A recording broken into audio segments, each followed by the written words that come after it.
De fato, às vezes algumas pessoas elas entendem que elas devem investir em determinadas classes de investimento. E isso, na verdade, não é verdadeiro na minha visão. Eu acho que o mais importante é que você consiga identificar muito bem qual é o seu formato ali como investidor, qual é o seu perfil como investidor, que você delimite muito bem o seu ciclo de competências para que você possa alcançá-los dentro daquilo que você consegue aprofundar. Então, o fundo imobiliário, na minha visão, ele funciona muito bem para a grande maioria das pessoas, mas isso não quer dizer que todo mundo necessariamente precisaria investir em fundos imobiliários. Agora, a partir do momento que você está exposto majoritariamente a ações, o que isso te traz como benefício? O seu potencial de crescimento de patrimônio tende a ser maior. A sua exposição a risco também tende a ser maior. A necessidade de você acompanhar mais os seus investimentos também tende a ser maior, né? E, por outro lado, não necessariamente os seus dividendos serão maiores. O fundo imobiliário ele tem uma característica um pouco diferente. Ele tende a ter rendimentos maiores. E por que isso? Porque a natureza implícita faz parte do DNA do fundo imobiliário, a distribuição de 95% do resultado semestral.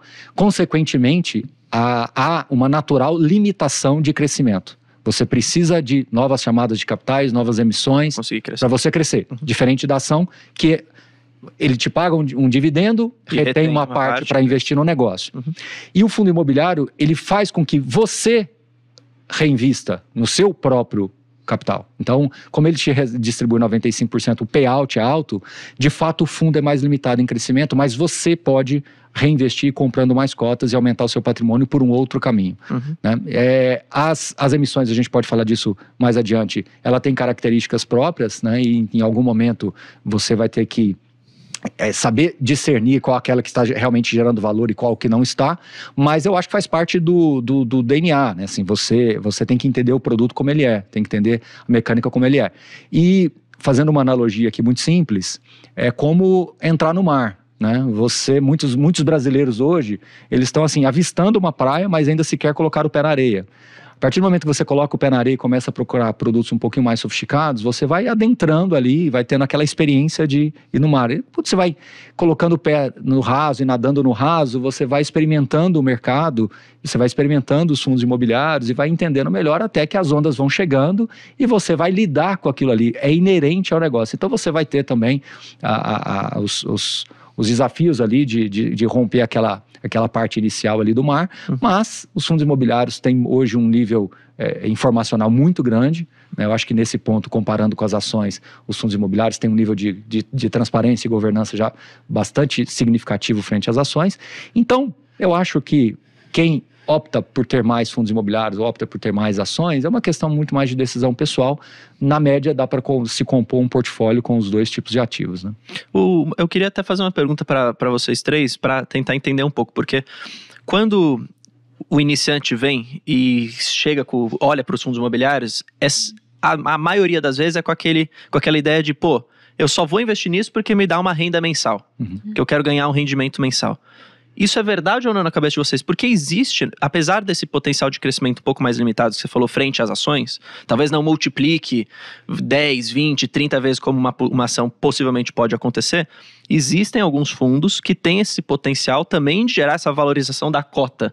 E até a Isa mesmo aqui tem uma carteira que é focada nisso. Como que, até passando para vocês três, como que vocês veem muito isso? Se você fosse meio que definir assim, o perfil do investidor do fundo imobiliário, é o cara que realmente está buscando mais uma renda?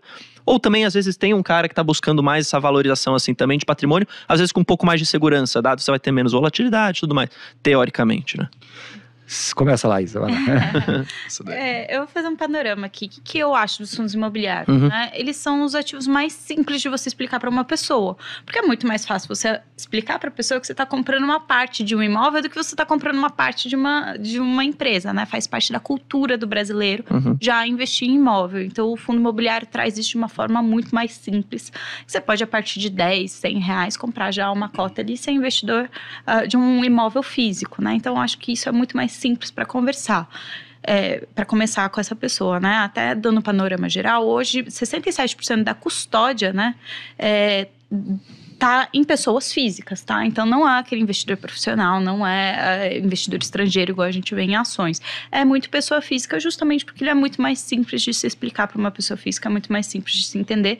Tem um apelo também da renda mensal hoje isenta. Então todo mês cai ali um dividendo na conta que, poxa, quem não quer isso, né? Hoje em dia, eu acho que principalmente quem está começando a investir, é isso que se busca. Então, na minha visão, esse é o primeiro passo de uma pessoa que está investindo em renda variável. Fundos imobiliários têm praticamente metade da volatilidade de uma ação, com um retorno ali maior, tá? Vou falar aqui quando a gente olha aí na janela desde 2012, o retorno do IFIX ele é superior ao Ibovespa com menos volatilidade, tá? Então, eu acho que isso é mais simples, é muito bom para o investidor iniciante. Obviamente, tem aquele investidor que já entende mais, que é mais robusto, que consegue ali investir buscando ciclos, buscando oportunidades ali, mas a maioria é uma pessoa que está começando, buscando um ativo mais simples que uma ação e que, poxa, todo mês cai ali alguma coisa na conta dele, que para ele é excelente.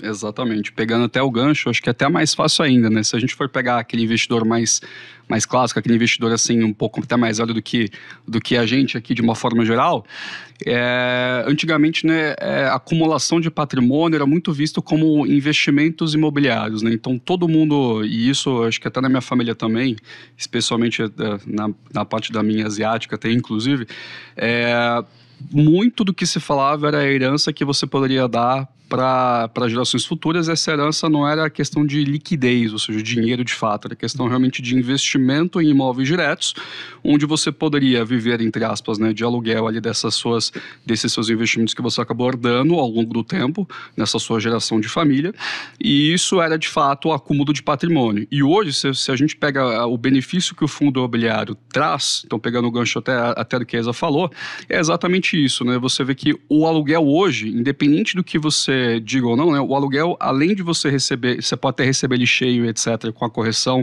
enfim, que a gente já está acostumado de todos os contratos de locação, a gente sabe que você vai pagar imposto, você vai pagar imposto na compra, você vai pagar imposto na venda, você vai pagar imposto de transação. Então, assim, tem uma série de outros custos que são inerentes a esse acúmulo de patrimônio que no fundo imobiliário, por exemplo, já não existe. Então, por exemplo, se o cara ali faz dentro de uma estrutura de fundo imobiliário, a mesma situação, mas ele transforma isso dentro de um fundo imobiliário, ele recebe o aluguel isento de imposto de renda. Então, assim, fica muito mais simples de falar para a pessoa física que, poxa, por que não fazer esse movimento? Além de, claro, a questão da liquidez de ser um ativo listado em bolsa. Assim, respondendo a sua pergunta bem objetivamente, eu não vejo problema nenhum do investidor, seja iniciante ou não, vir para o mercado de fundos imobiliários com essa cabeça da renda. Entendi. Porque essa é a essência. Então, qual é a essência do fundo imobiliário? Uma proteção do patrimônio e uma geração de renda recorrente. Essa é a essência de investimentos imobiliários. O que acontece dentro do mundo dos fundos imobiliários é que hoje uma carteira bem composta, ela vai ter uma altíssima previsibilidade de distribuições mensais, e a questão da proteção do patrimônio, aí vai se olhar caso a caso. Existe um ciclo ali também. A questão é que no imóvel físico, que a pessoa investe, ela não tem alguém precificando o tempo todo, e no fundo imobiliário isso existe. Você tem uma condição de juros que impacta um pouco o preço das costas, mas quando, a Isa foi muito feliz de colocar, você abre um espectro um pouco maior, e aí agora a gente tem que aproveitar o momento que a gente está vivendo. Nós estamos há 30 anos em fundos imobiliários, né? O mercado de fundos imobiliários existe há 30 anos. Se você dividir em 3 fatias, e essa primeira fatia ela vai ser um pouquinho comprometida, mas você vai me entender, porque teve um momentozinho ali que a taxa de juros foi muito elevada. Se a gente desconsiderar um pouco dessa primeira fase, os juros médios no Brasil foram 22%. Se você pegar uma segunda metade, que foi quando os fundos imobiliários começaram realmente a aparecer, e ganhar um pouco mais de tração e visibilidade, mas isso ainda num universo de menos de 100 mil investidores, a taxa média de juros era perto de 13%. Né? Pouco mais, pouco menos, eu estou falando em grandes números. E se a gente pegar os últimos 10 anos, foi cerca de 9,2%, 9,3%.